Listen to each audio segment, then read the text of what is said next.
everyone, welcome back to my channel.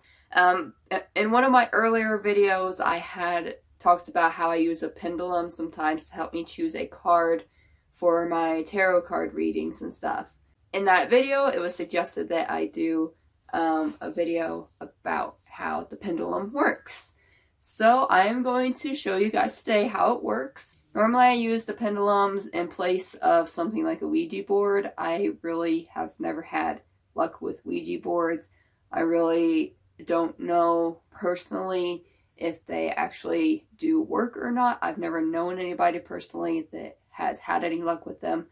However, the pendulums I have had luck with, normally having the connection with the spirit world and stuff anyway.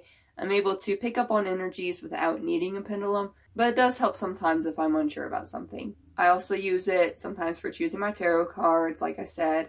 There's a lot of things that people use it for. People do it different ways, just like with anything really. There are definitely different ways to use it. So I'm going to show you my way. I'm going to show you what little bit I know about them and all that fun stuff. So this is the pendulum that I use. It is a bloodstone pendulum.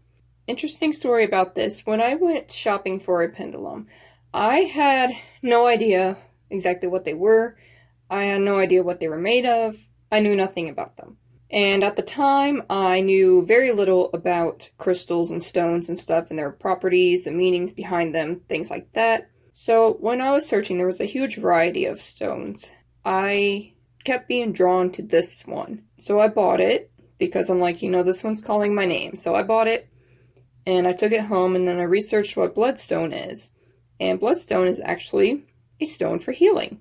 I am actually a healer, so I thought that was pretty interesting how I was drawn to one that actually connects with me.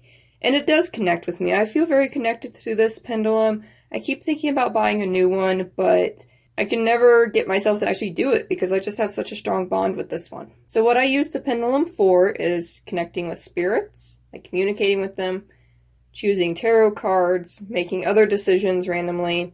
It's a very useful tool to have, and I highly recommend getting one.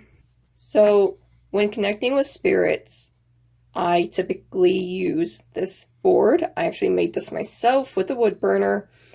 I did the mistake of coloring it a dark color, which makes it a little harder to read the words on it, but I have yes, no, maybe, and a question mark, which can mean either I don't know or rephrase the question. So when I do my paranormal investigations, I don't always bring this board with me because I am already lugging around cameras, lighting, recorders, cables, tripods, all kinds of stuff. And the last thing I need to lug around is a little board when I can do the same thing without it. So with or without the board, the first thing that I do is I determine which direction is yes and which direction is no. Because what you might want to be yes or no may not necessarily be what the spirit you're connecting with or just your energies and stuff want to be. So I always loop it around my hand kind of like this. That way if I let go, it still hangs there, but I can also grasp onto it. And grasping onto it is how I use it.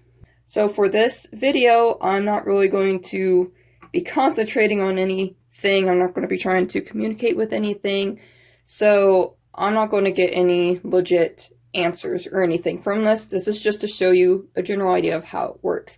Later on down the road, I will be uploading some videos where I do full out use this.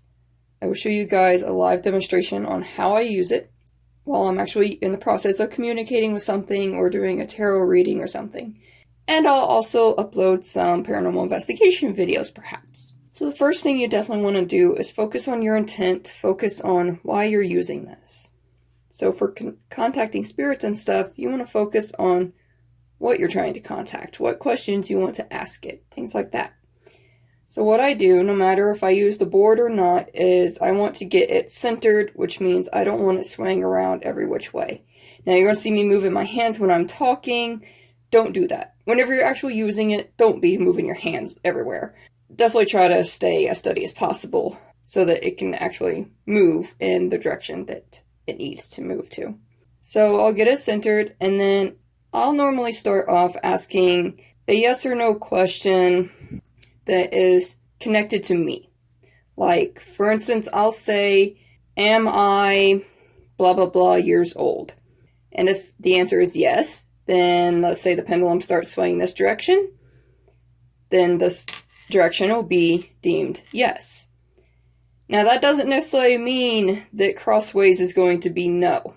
That's why using one of these isn't always beneficial. Because yes, I marked it yes and no, but that doesn't necessarily mean that's how it's going to be. Just because your yes is here, your no could be this way or this way. So once you get your directions determined, then you can go into deeper detail, like asking about the spirit that you're trying to connect with or something. I have seen people out there that use boards that have the letters and stuff like a Ouija board would have.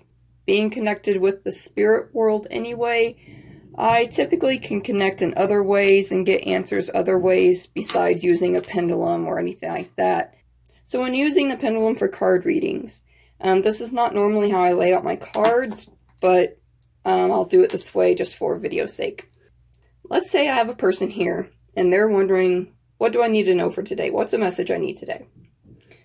And I would hold the pendulum like this. I'd focus on the intent, which is, what message does this person need to know today? And then I'm going to move the pendulum myself, just to give you guys examples. You hover it. You can hover it over the cards. Sometimes the pendulum will start swinging side to side. And then sometimes it'll swing more one direction than the other. Like, let's say it's swinging more this way. And then once you get to the card that you're being drawn to, that the pendulum is drawing you to, it may either go steady, or it may start to like do a little circle over it. So let's say it stops on here, whoops, that it circles over this, flip it over, and this is their card that tells them the message they need for the day. So that's a little bit how pendulums work. That's how I have learned to use them.